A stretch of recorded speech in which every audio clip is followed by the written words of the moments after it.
Bonjour à tous. Nous allons aujourd'hui nous pencher sur un sujet d'actualité, à savoir comment la crise sanitaire actuelle et la fermeture brutale des salles de cinéma le 30 octobre 2020 a bouleversé la chronologie des médias en France. Cette fermeture a précédé la parution d'un décret le 27 novembre 2020 portant dérogation exceptionnelle au délai d'exploitation des œuvres cinématographiques sous forme de vidéogrammes. L'analyse de ce texte est l'occasion de revenir sur le principe très franco-français de chronologie des médias. Il s'agit d'une exception légale tricolore qui encadre l'exploitation des films de leur sortie au cinéma jusqu'à leur diffusion sur les services de vidéo à la demande et à la télévision. L'objectif est, tout d'abord, de protéger l'exploitation des œuvres cinématographiques en salle et ensuite d'assurer leur exploitation continue. La chronologie des médias détermine pour chaque mode d'exploitation concerné quand les films peuvent être diffusés et combien de temps, de façon à ce que les différents modes d'exploitation ne se concurrencent pas. Par exemple, et conformément à l'article L231-1 du Code du cinéma et de l'image animée, le délai entre la sortie en salle d'un film et son exploitation sous forme de vidéo destinée à la vente ou à la location pour l'usage privé du public est de 4 mois.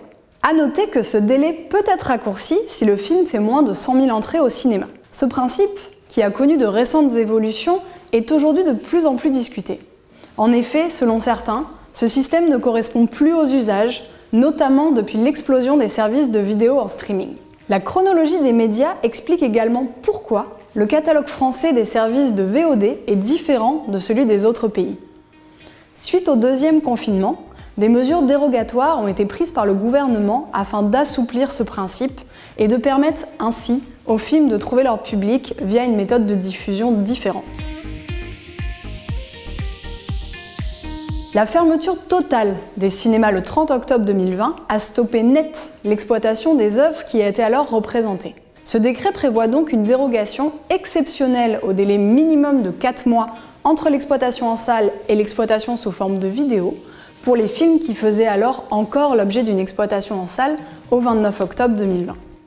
Grâce à ce décret, ce délai peut donc être réduit au maximum de 4 semaines pour ces œuvres. À noter, la demande de dérogation doit être adressée au président du Centre national du cinéma et de l'image animée, ou CNC, par le titulaire des droits d'édition vidéographique.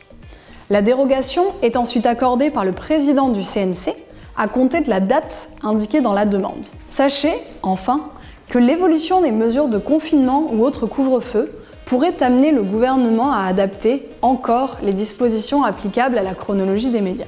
Bien entendu, notre cabinet reste à votre entière disposition pour toute question ou demande d'assistance sur ce sujet. Je profite de cette vidéo pour vous souhaiter, au nom de toute l'équipe, une très belle année 2021.